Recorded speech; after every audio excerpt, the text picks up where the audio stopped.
Olá, sejam todos muito bem-vindos ao Visão 360, aqui na tela da Masper TV. O Visão 360 é transmitido no canal 575 da Parabólica Digital Brasileira, TV aberta para todo o país, e canais 20 e 520 para os assinantes da Claro TV Mais no Rio Grande do Sul. Você também pode nos acompanhar ao vivo pela nossa página na internet e em mais 127 provedores espalhados pelo mundo, ou curtir o nosso conteúdo pela sua rede social preferida.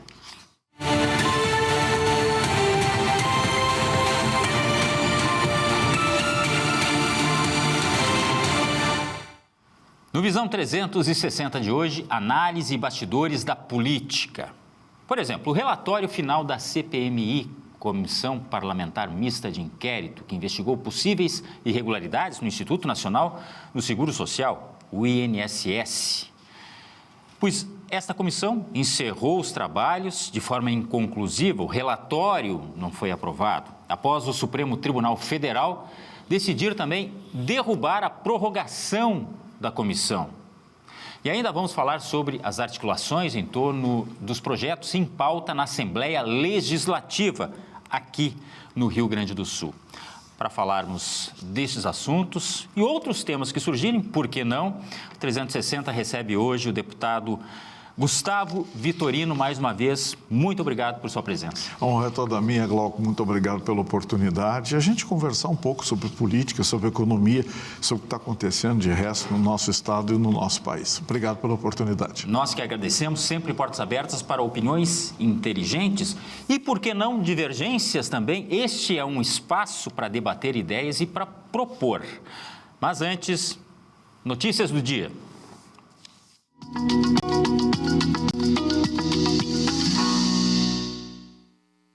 E a gente começa com uma notícia muito triste que marcou este feriado, né? Pelo menos 4 pessoas morreram na manhã de hoje quando um avião de pequeno porte caiu numa área residencial de Capão da Canoa, no litoral norte. O acidente aconteceu na Avenida Valdomiro Cândido dos Reis, próximo ao aeródromo. As imagens gravadas por moradores da região mostram fumaça intensa e fogo logo após a queda da aeronave. Equipes do Corpo de Bombeiros, do SAMU e das Forças de Segurança foram acionadas para atender a ocorrência. A investigação, agora coordenada pelo CENIPA, deve apontar o que provocou a queda do avião. A imagem realmente é impressionante, né? E a partir de hoje, o cidadão que pretende tirar o título de eleitor pela primeira vez ou alterar o local de votação deve ficar atento ao prazo da Justiça Eleitoral. O período para solicitar a emissão do documento, transferir o domicílio eleitoral ou atualizar dados cadastrais termina no dia 6 de maio. Após esta data, o cadastro eleitoral será fechado para a organização das eleições. O atendimento pode ser feito pela internet ou nos cartórios eleitorais. A recomendação é não deixar para a última hora, né, para evitar filas e garantir a regularização da situação eleitoral. E é claro que no período de Páscoa, de festejos, aumenta muito o movimento de viajantes nas estradas. Um levantamento da plataforma ClickBus aponta crescimento de 26% nas buscas por passagens rodoviárias neste período. O maior fluxo também acende um alerta para a segurança. Segundo a Polícia Rodoviária Federal, na operação realizada no mesmo período do ano passado, foram registrados mais de 1.000 acidentes nas rodovias federais brasileiras, com quase 1.200 pessoas feridas e muitas, dezenas de mortes. Nunca é demais pedir, né? Tolerância, paciência, não beber e dirigir. Bom senso, porque o trânsito é feito por todos nós e envolve terceiros. Intervalo? E já voltamos falando de política com o deputado estadual Gustavo Vitorino. É rapidinho, a gente já volta.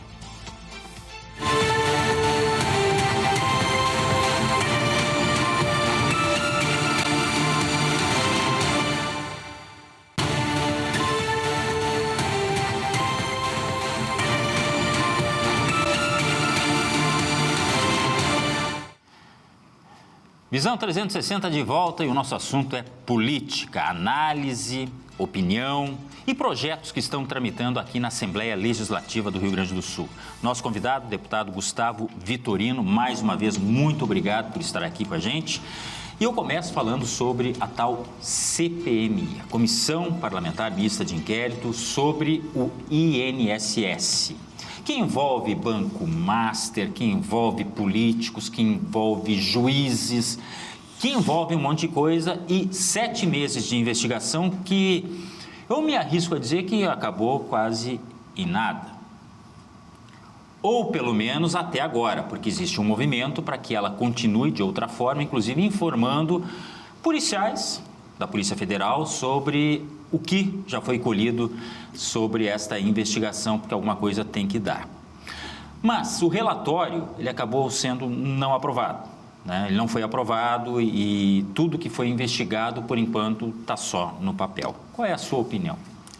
Bem, eu acho que essa CPMI do INSS foi mais um capítulo daquilo que nós entendemos por um país que degenerou ética e moralmente.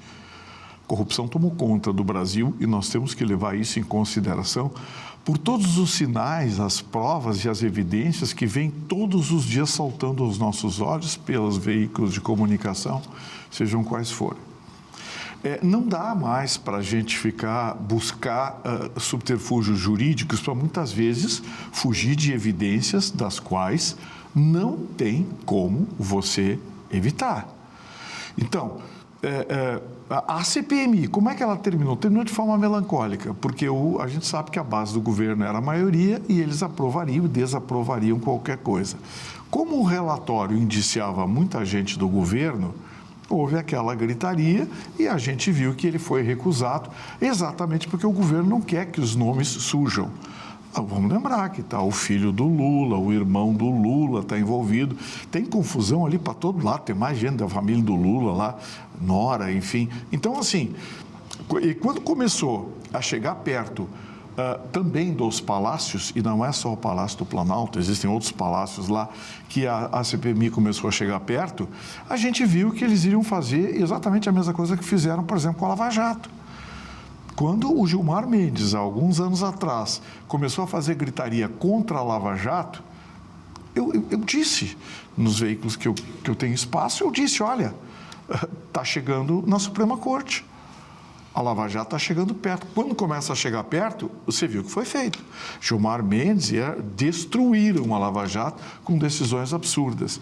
Essa CPMI do INSS é a mesma coisa, rigorosamente a mesma coisa. Começou a chegar perto de muita gente, quando chega perto de gente famosa, de gente poderosa, acaba. O triste, Glauco, é ver que esse caso, assim como o caso do Banco Master, deixou de ser um caso político e ideológico. E agora eu vou falar como político. Embora eu esteja político, mas eu não me sinto um político. Mas agora eu vou falar como político. Acho que casos assim tinham que ficar acima da ideologia. São casos policiais, casos de corrupção, roubo, furto, apropriação indébita, é possível uma série de qualificações de enquadramento. É muito triste o que está acontecendo, porque a gente está vendo que uma ideologia está simplesmente se furtando a cumprir a lei e defendendo os seus. E isso é triste para um país que, teoricamente, gostaria de ser pacificado, gostaria de ter tribunais confiáveis, e não é isso que está acontecendo. E chega o absurdo, eu estou vendo algumas pessoas dizendo aí, idiotas, né? Só pode ser. Ah, não, porque essa falcatrua do INSS começou no governo Bolsonaro e foi criada pelo Bolsonaro. Ah, tá bom. O Bolsonaro, então, criou uma falcatrua para beneficiar a família do Lula, beneficiar ministros do Lula, beneficiar os sindicatos laborais que apoiam o Lula. Sabe, uma coisa absurda. Quando a gente sabe que esse problema de desconto do INSS, ele vem de muito tempo atrás. Desde o tempo da Gleisi Hoffmann, que se enrolou. Crime, né? Crime. crime de lesar quem mais precisa. Crime. Aí tem uma porção de coisas, tem estelionato, apropriação indébita, falsidade ideológica. Dá para aplicar 3, 4 qualificadoras aí, 3, 4 imputações diferentes. E isso aconteceu de uma forma tão escancarada no governo Lula nos últimos 3 anos, que a gente leva a crer que houve facilitação. E aí a gente vê o filho esse do Lula que não consegue explicar a fortuna, porque ele é rico, muito rico. A gente não consegue explicar por que a Polícia Federal decidiu investigar só a partir de uma determinada data, até uma determinada data, exatamente quando o irmão do Lula assumiu a vice-presidência de um sindicato. Então, fica muito estranho você... vamos investigar só até julho, porque aí, em agosto, o irmão do Lula assumiu. Quando, na verdade, essa falcatrua durou, e vou dizer mais, dura até hoje. Não acabou ainda essa vigarice. Ela está sob pressão, mas ainda não acabou. Se passar um pente fino, vai achar muita coisa, Glauco. E chama atenção também, deputado, assim, 216, tá, para ser mais exato, 216 indiciamentos. E aí, como bem falou o deputado, vai empresários, vai políticos e muitos, inclusive, o próprio filho do Lula, né, muitos ligados ao governo, alguns que não são exatamente do governo, chama atenção também porque esse negócio ele se espalha, e uma investigação que chegaria, inclusive, no Superior Tribunal Federal, no Supremo, perdão. O ministro André Mendonça chegou a pedir a prorrogação, só que o STF determinou, não tem. Justamente quando saíram informações de que o próprio Alexandre de Moraes teria feito uso de aeronave do Vorcaro, teria usufruído das benesses do esquema, mesmo que não diretamente. Eu não sei exatamente qual é o teor da investigação, mas é para isso que a gente gostaria que ela viesse à tona com o seu devido relatório. Enfim, é isso que a gente tem que considerar. O STF agindo diretamente sobre a investigação. Pois é, e esse é um problema grave, porque veja você, no passado o STF determinou que o Congresso instaurasse uma CPMI. Ele determinou, na época que o Barroso era presidente, ele disse, não, se tem as assinaturas, tem que instaurar. Muito bem, instaurado. Agora, o STF tem visão diferente. Ele não quer a CPMI. Então, eu tenho dito reiteradamente, e ninguém me convence, essa coligação PT-STF, hoje, ela domina o país através de uma falsa sensação de democracia e de juridicidade. Nós não temos juridicidade, não temos segurança jurídica nenhuma. O Brasil está nas trevas da jurisdição. Vou dar um exemplo para você. Quando o STF acabou com o marco legal, o marco temporal, eu disse em alto e bom som, isso vai dar uma encrenca sem tamanho. Está dando. O Rio Grande do Sul pode perder o maior investimento da sua história, mais de 27 bilhões de reais, porque tem um promotor federal lá, um jovem, que vive a ilusão, se diz defensor dos índios, guaranis, lá nas páginas sociais dele, mas por ter autonomia profissional, ele simplesmente está quase que mandando a CMPC embora. Então, assim, essas decisões que são tomadas pela Suprema Corte são muito sérias e sinalizam para o país o que vai acontecer aqui embaixo. Isso que aconteceu na CPMI do INSS é mais um capítulo de que o STF está dizendo, olha, se houver crime, mas for dos nossos, não tem problema. Se houver crime e for dos deles, deixa comigo que eu resolvo. Eu acho que esse é o maior escândalo, deputado, é a seletividade. Seletividade. Esse relatório, 200 e tantas pessoas indiciadas, tinha gente da direita e da esquerda. Sim, não, aqui vamos deixar bem claro, entendeu? Estava todo mundo enrolado. É mais amplo do que a gente imagina. E eu disse, gente, vamos punir. Não importa se é de esquerda, de direita, deixa o componente ideológico de lado. Nós estamos lidando com a seriedade do país, estamos lidando com o mundo jurídico, mas parece que nós vivemos hoje numa libertinagem. Eles confundem libertinagem com liberdade. O Brasil hoje tem uma libertinagem tão grande, Glauco, que a sensação que eles têm de impunidade é tamanha que simplesmente não importa o que surjam de provas e de evidências, eles se colocam acima, se posicionam e sabem que vai ter gente que, com medo, não vai levantar a voz, não vai agir. O senhor, como muito atuante, é claro, na política, mas também na imprensa, não lhe preocupa também a própria atuação da imprensa neste caso? Sim. Que é seletiva, logicamente. A gente sabe como é que funciona, Sim. mas nesse caso especialmente? Muito, muito. É que o governo está utilizando recursos sem limites para manter a imprensa sob controle. Pra você ter uma ideia, existem veículos de comunicação que estão recebendo até 6, 7 vezes o que recebiam do governo anterior. Não bastasse isso, no meio do ano passado, houve uma manifestação da SECOM de que a direita dominava a internet, então era preciso mudar isso. Aí o governo, no ano passado, meteu 11 milhões no Grupo Meta. O Grupo Meta, quem não sabe, é dono do Instagram, do Facebook, também o Trend é do Grupo Meta e do WhatsApp. 11 milhões. Esse ano, somente até o final de março, até 31 de março, foram 10 milhões. E por ser um ano eleitoral, não se tem estimativa. Eu diria que vai muito, mas muito dinheiro até a eleição. Aí você me pergunta, os anúncios, mas eu não vejo anúncio de inauguração de ponte, não vejo anúncio de programa social, o único programa social que lançaram aí foi o pé de meia, que já furou a meia, né? Você vê que tem cidade aí com mais pé de meia do que aluno matriculado, e tem pé de meia até de CPF de morto. Mas pior do que isso é, onde foi parar esse dinheiro? E a gente começa a olhar o que acontece na internet. Você já percebeu que você entra... Vou dar um exemplo de um programa de televisão que eu participo aqui. Tem o canal ali aberto que as pessoas opinam. E eu apanho muito, porque eu sou identificado com a direita, sou direita, conservador, liberal. Eu apanho ali também, como todo mundo lá, todo mundo é xingado, todo mundo é elogiado. Atire a primeira pedra quem nunca apanhou na internet. Quem nunca? Aí eu fui olhar. Sabe os que batem em mim? Eles têm o perfil... produtor de conteúdo digital. Bem, produtor de conteúdo digital, tá bom.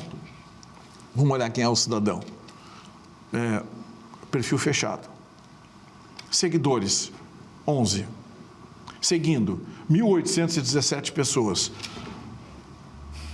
O que leva a gente a pensar? É um robozinho trabalhando. Sim. E quando a gente diz robô, as pessoas pensam, é um robô ali atrás. Não, não é um robô. O robozinho que a gente diz é alguém que foi contratado, você vai entrar aqui.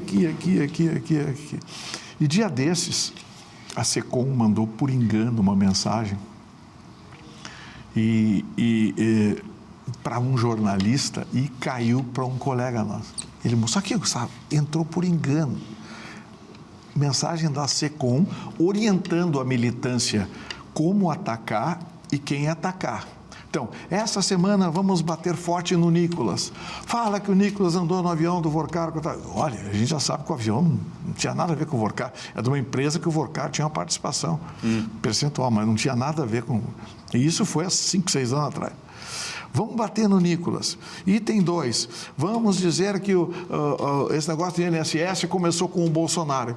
E aí, Glauco, aí você liga algumas emissoras de rádio, canais de televisão e lê algumas colunas e você vê que se quer mudar algumas das frases sugeridas pela SECOM, eles fazem.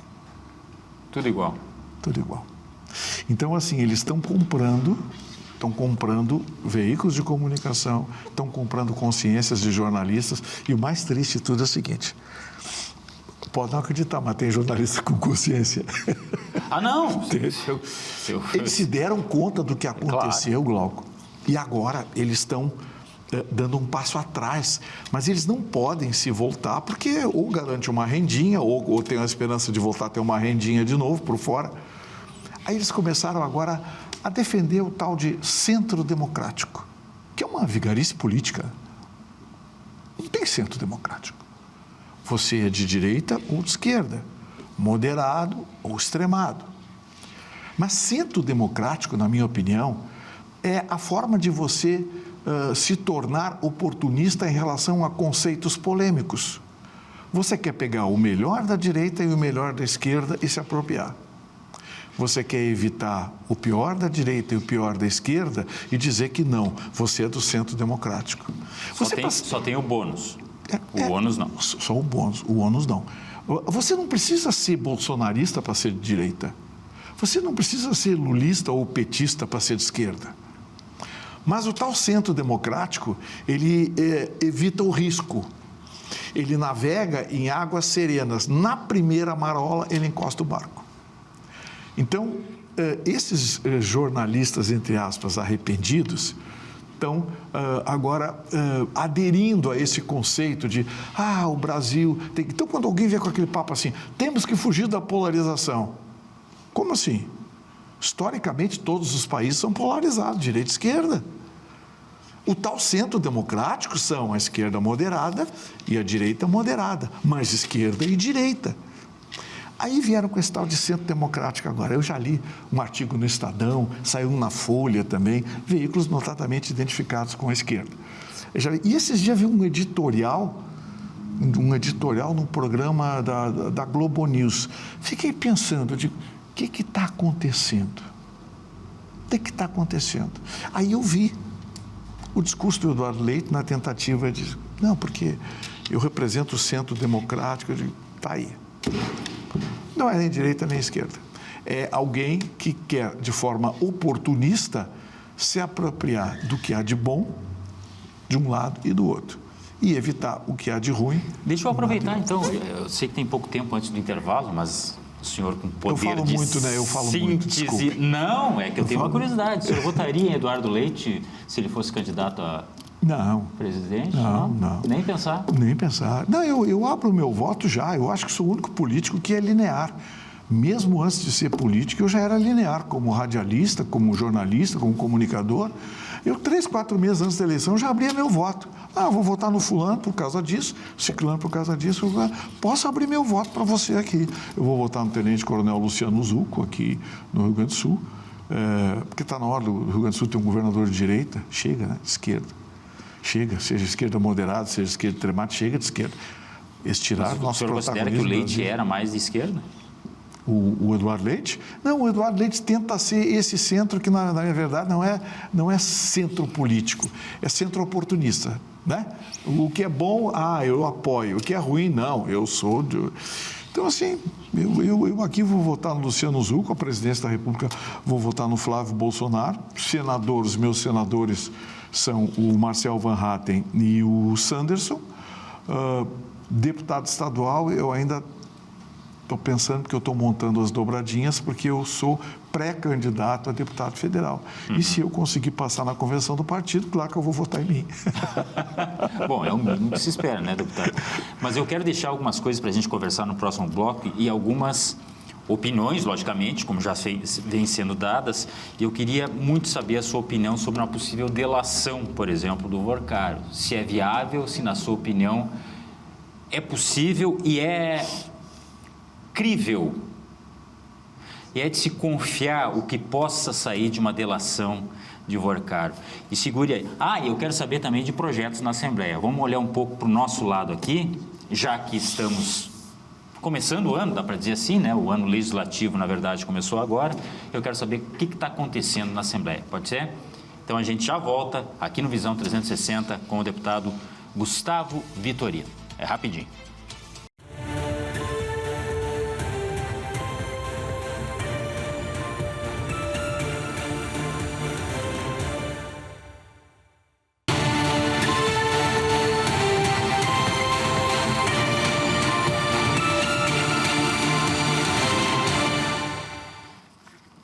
Visão 360 de volta e o assunto é a política nossa de cada dia.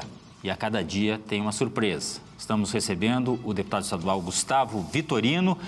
Falamos no primeiro bloco a respeito da CPMI, que é uma gloriosa sopa de chuchu, pelo menos até o momento. Mas existe aí, dentro desse contexto político, policial, investigativo, jurídico, a possibilidade de delação do Daniel Vorcaro. O senhor acredita em resultado positivo vindo dessa delação ou é uma delação seletiva, é uma delação pouco crível? Qual é a sua opinião? A delação dele vai ser seletiva. Essa negociação dele diretamente com o STF, na minha opinião, vai ser uma delação seletiva. Eu não acredito que o Vorcaro vai dar todos os nomes, porque o Banco Master era a grande lavanderia de dinheiro de Brasília. Não era a única, hein? Anota, recorta o seu programa aqui, o que eu vou dizer agora. Ainda tem instituições financeiras lavando dinheiro em Brasília. Banco de gaveta, como era o Banco Master, a gente chama o banco que surgiu do nada e começa a operar com volumes estratosféricos que se assemelham aos grandes bancões brasileiros. Volta e meia, quando surge, a gente sabe, é banco que foi feito para nascer, cumprir a sua missão e desaparecer. Alguns desaparecem incólumes, outros são pegos antes de completar a tarefa, foi o caso do Banco Master. O Vorcaro não vai abrir a boca. E digo mais, ele não é o único dono desse banco.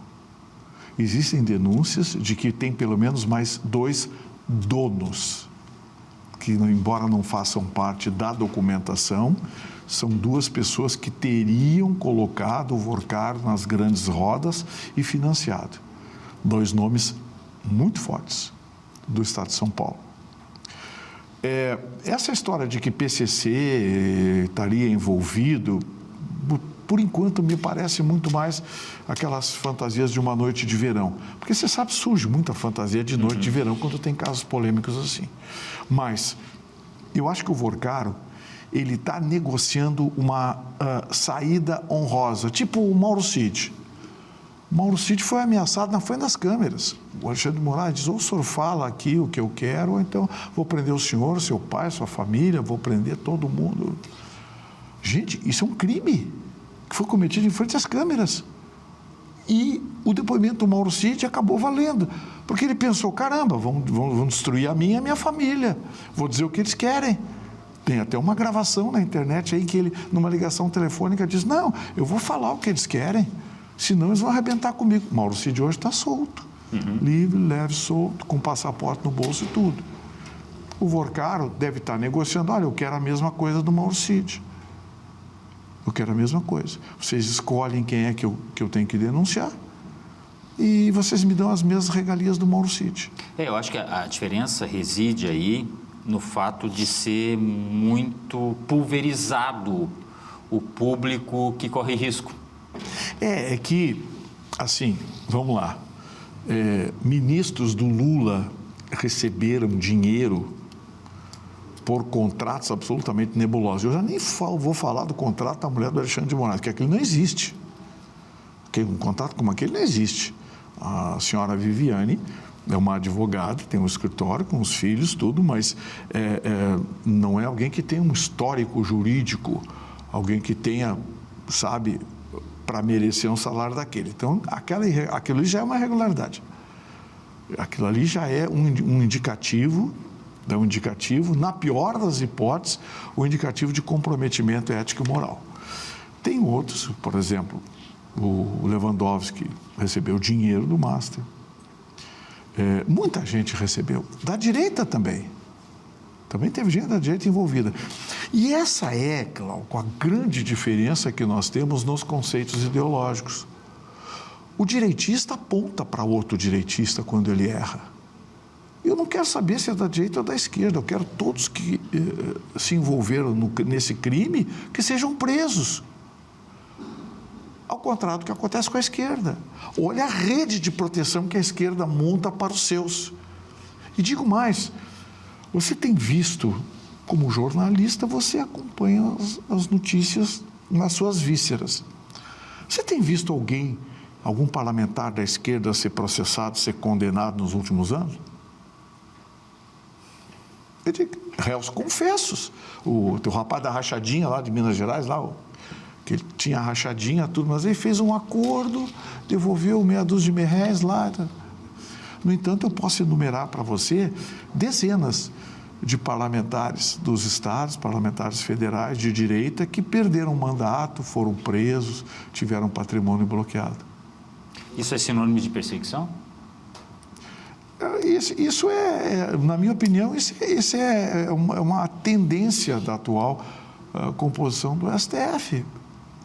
É tendencioso o nosso tribunal. Por mais que nós tentemos, eu como operador do direito, como advogado, eu tenho que dar fé aos tribunais, senão a minha própria profissão fica comprometida. Mas não dá, a gente está vendo, agora o Lula quer nomear o Messias. Pô, Messias... até ele ia perguntar isso aí, porque é mais um desgaste, é mais um entrave que está surgindo, mais um processo ideológico dentro do judiciário. Não tem tamanho. O Zanin não tem tamanho. O Dino não tem história jurídica para estar lá também. A história dele é de um governador que tornou o Maranhão um dos piores IDHs em 2 mandatos. Um dos piores IDHs do Brasil. E essas pessoas, de uma hora para outra, ganham uma caneta que no Brasil parece que não tem limites para o poder.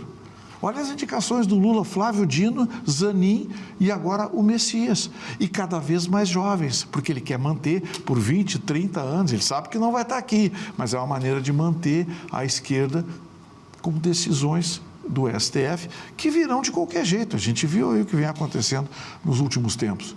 Então, me preocupa muito essa delação do Vorcaro, porque eu tenho certeza, ela vai ser direcionada, ela vai ser seletiva.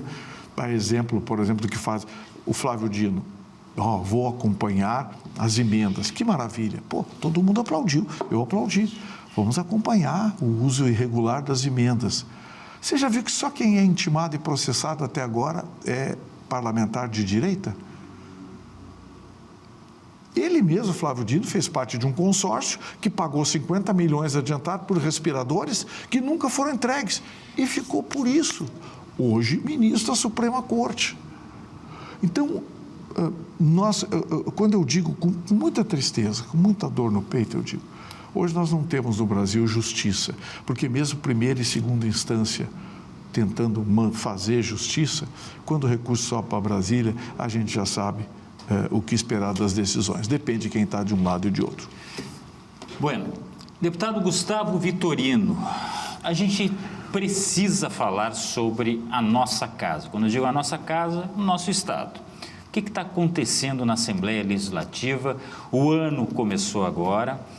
Do ponto de vista legislativo, quais são os grandes desafios? Eu acho que o principal deles, que eu vou dizer engraçado, vai me custar incomodação, mas eu adoro uma polêmica. O grande desafio da Assembleia é trabalhar. Trabalhar. Porque não dá para passar semanas sem votação. Não dá. Tira quórum, bota quórum, pede vista, tranca projetos, matérias. Gente, nós temos que discutir. Entrou um projeto polêmico, vamos discutir o projeto. Quem é contra, vota contra, quem é a favor.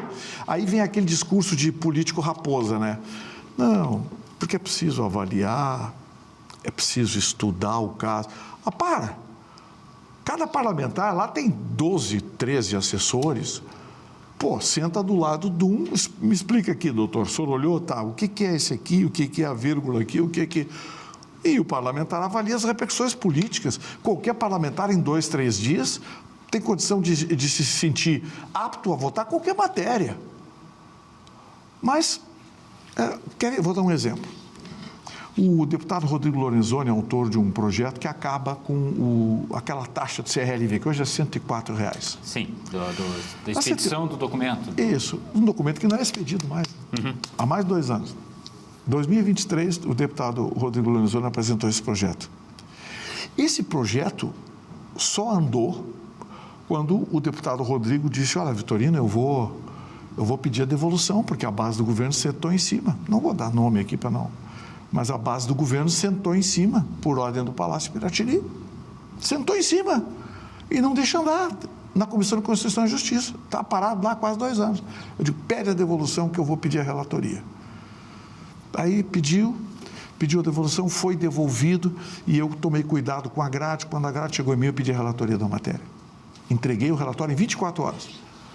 Porque os meus relatórios, eu sou o único parlamentar na Assembleia que faz isso, que entrega relatório em no máximo 48 horas. Qualquer projeto que eu pegar para relatar, eu chego em casa e fico até 2 horas da manhã. Se debruça para... Me debruço para ver e voto. Faço o meu relatório e voto.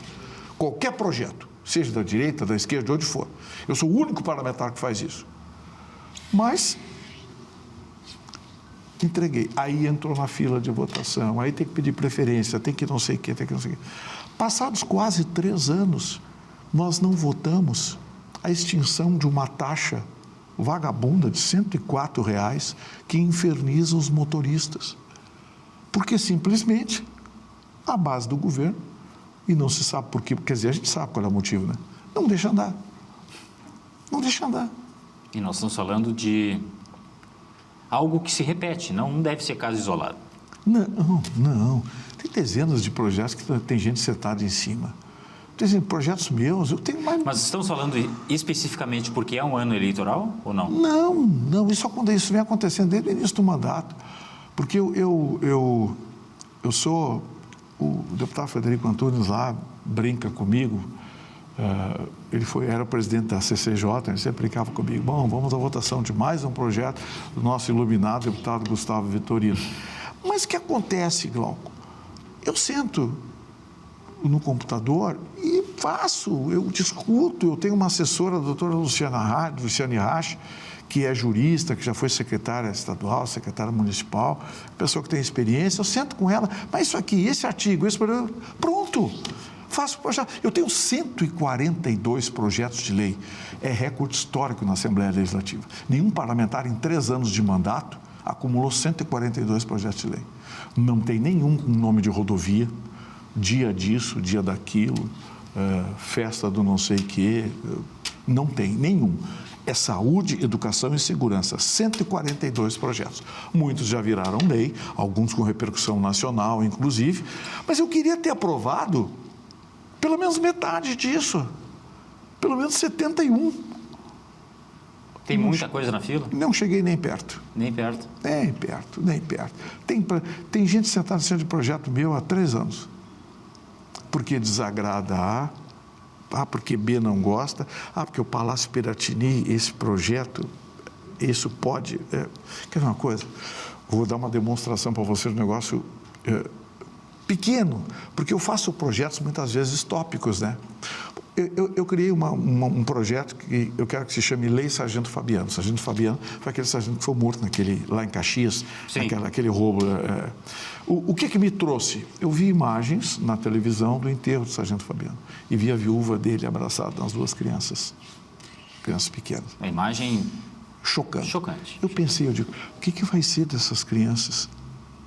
O que vai ser dessas crianças? Quem é que vai custear o estudo dessas crianças? E fiz uma lei. Policial civil, militar, bombeiro ou agente do IGP que for morto em serviço, os filhos menores terão custeados pelo Estado o ensino até a universidade. Porque o governo tem vagas em universidades. É de lei aquelas reservas. Fiz um levantamento. Quantos policiais e quantas crianças seriam atingidos em 2025? 23 crianças. Ou seja, não é algo que se diga residual. Assim, é um custo, não tem fonte... É residual. Pois bem, estão sentados em cima do meu projeto. Ele está na boca do forno para ir para o plenário, que já passou em todas as comissões, aprovado por unanimidade. Está na boca do forno para ser aprovado. Empurra daqui, empurra dali, tira de pauta, vamos botar aqui, vamos botar ali, eu viro voz solitária. Então, são muitas coisas, Glauco, que nós poderíamos fazer pela população, mas para isso é preciso afastar o componente político e ideológico. E eu posso dizer, o meu partido, eu sou do Republicanos, nunca me incomodou. Sempre me deixou votar com quem eu quisesse, do jeito que eu quisesse, fazer o projeto que eu quisesse. Nunca o presidente de um partido ligou para mim, o deputado federal Carlos Gomes ligou para mim e disse, olha, Gustavo, preciso que você vote assim. Ele nunca fez isso. Mas isso é influência também da base do governo ou é da política? É a base do governo, né? A base do governo ou a ideologia de esquerda. Por exemplo, a deputada Luciana Genro entregou um relatório agora de um projeto que eu tenho de matriz ambiental, votando contra. Eu vou ler o relatório para ver quais são os fundamentos dela, para votar contra, mas o que eu estou pedindo é transparência nas licenças ambientais. Eu não quero saber o que pensa o técnico, Glauco. Eu quero o estudo, a compilação acadêmica que mostra que a 30 metros do despejo tem um riacho que pode ser contaminado. Eu quero saber aonde está isso. Está na cabeça do fiscal? Não, a cabeça do fiscal não me interessa. Eu quero saber qual é a compilação acadêmica, qual é o estudo que... Quando vem, normalmente vem indeferido, ponto, ou então indeferido, vírgula, e aí dá fundamentação jurídica. Não, fundamentação jurídica, qualquer advogado ambientalista sabe. Eu quero o fundamento científico que justifica o indeferimento de um pedido de licenciamento ambiental. Ainda mais num assunto como esse, que acaba sendo um entrave, muitas vezes, para investimentos, às vezes, dos mais simples. Vamos falar de CMPC de novo? Pois então, existe um embate, inclusive, né? Puxa daqui, puxa de lá, na sua expectativa, isso vai se desenrolar ou não? Eu acho que vai desenrolar. Acho que vai desenrolar. Tem que haver bom senso. Eu não posso crer que um procurador federal seja um militante ambiental ou seja alguém que viva numa bola de cristal. Um investimento como esse vai representar mais de 1.000 empregos diretos, cerca de 3.000 empregos indiretos. São mais de 27 bilhões de reais de uma empresa chilena que está investindo e vai investir aqui em Barra do Ribeiro. Eu não quero crer que uma pessoa impeça isso. Porque pode ter certeza, a CMPC já deve estar recebendo cartinhas e ofertas de outros estados e até de outros países. Eu quero crer que tem que haver bom senso. Não pode um promotor federal colocar como condição que se consulte todas as comunidades guaranis do estado do Rio Grande do Sul. Mas que é isso? O que a comunidade guarani de São Borja tem a ver com uma instalação em Barra do Ribeiro? Porque ali todos os indígenas foram consultados, ficou acertado com tudo e com todos, mas esse promotor parece que cada vez coloca mais uma pedra na frente, o que me leva a crer que tem um componente aí que foge à tecnicidade. Deixa eu lhe fazer uma pergunta bem sincera. O senhor disse que é pré-candidato a deputado federal. O que lhe leva a crer que... O senhor disse, olha, eu estou... não cansado, mas eu estou desgastado, porque realmente a atividade política parlamentar, ela exige muito, a gente sabe disso. Mas o que lhe leva a que é possível fazer um mandato de deputado, cumprir um mandato de deputado federal, sem mais desgaste ainda? Então o senhor está disposto a enfrentar o desgaste, é isso? Estou. Glauco, você com 70 anos me meter nesse negócio é para fazer alguma coisa. eu já estou provando com o projeto. E tem mais, se... Papai do Céu e a população gaúcha me permitir ser eleito, eu desço em Brasília com pelo menos 5 projetos na pasta. O senhor acha que está faltando representatividade também? Tá. A nossa representação em Brasília, ela, além de ruim, é desunida. Vou dar um exemplo para você.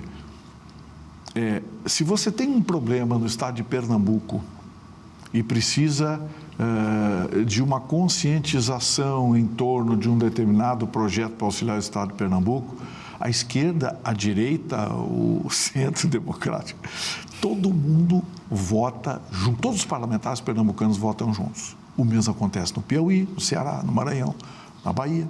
O mesmo acontece em Minas Gerais, aqui no Rio Grande do Sul não. É a teoria do caranguejo, né? Não, é pior do que isso. É a ideologia sendo posta na frente da racionalidade.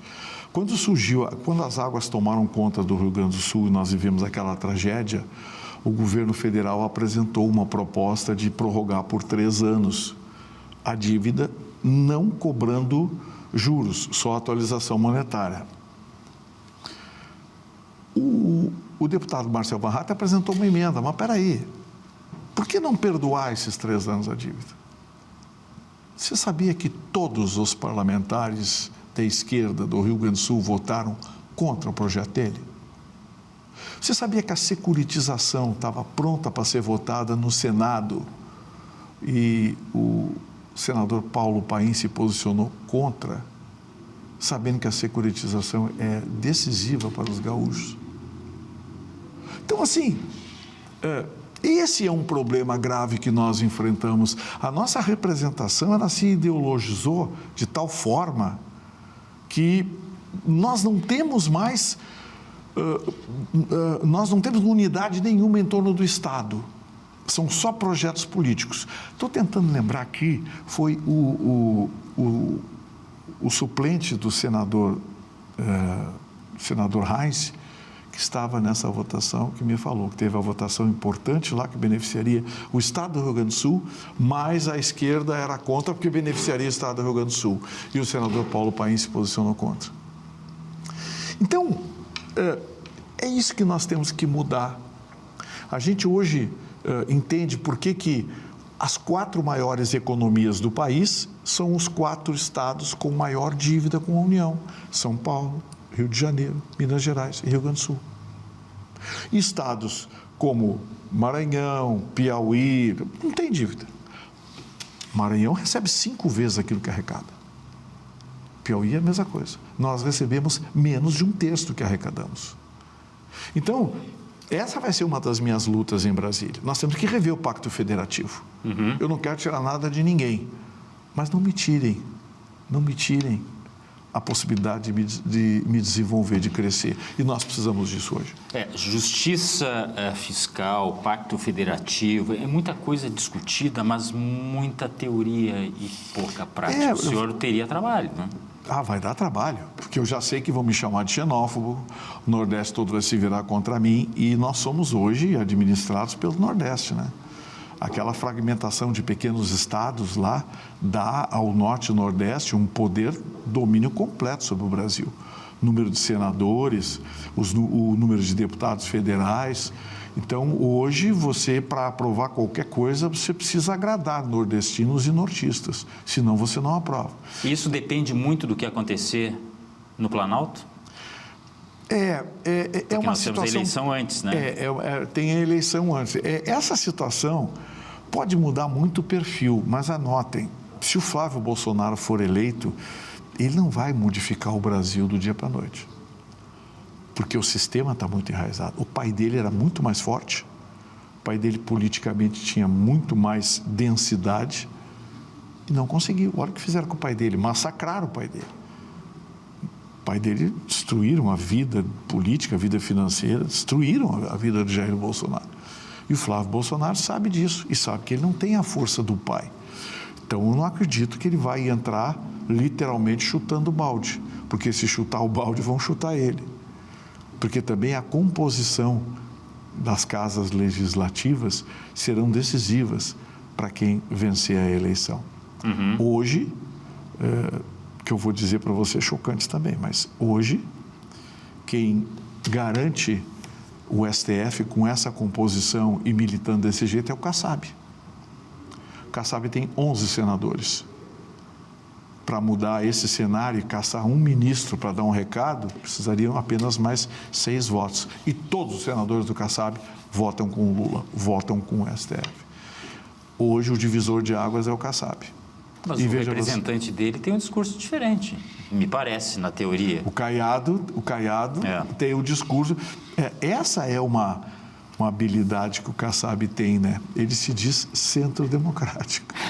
Aí vamos começar o programa de novo? As águas calmas e serenas, só que quando vem a marola... O Kassab tem 3 ministros no governo Lula. E, no entanto, vai lançar o Caiado, que se diz de direita e que vai fazer um governo de direita que é contra o Lula. E agora?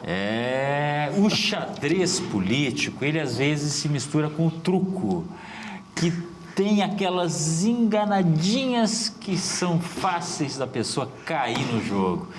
Deputado Gustavo Vitorino, infelizmente nosso tempo terminou, mas foi um baita papo e fica aqui o convite para sempre a gente repetir a dose, porque temos conteúdo, temos muito assunto, certamente. Muito obrigado. É uma honra, Glauco. Muito obrigado. Obrigado a você, telespectadores da Masper TV que estão nos acompanhando. E numa próxima oportunidade a gente vai continuar falando sobre aquilo que está acontecendo, de bom e de ruim. Tem os dois lados, a gente não pode abordar somente um. Esse é um preceito, inclusive, do jornalismo, que o senhor conhece muito bem. Agradecendo sempre a sua companhia, ficamos por aqui hoje no Visão 360, agradecendo que você, eu tenho certeza, vai aparecer na próxima semana aqui, fazendo a nossa programação junto na tela da Masper TV. Infinitas possibilidades. Muito obrigado, tchau.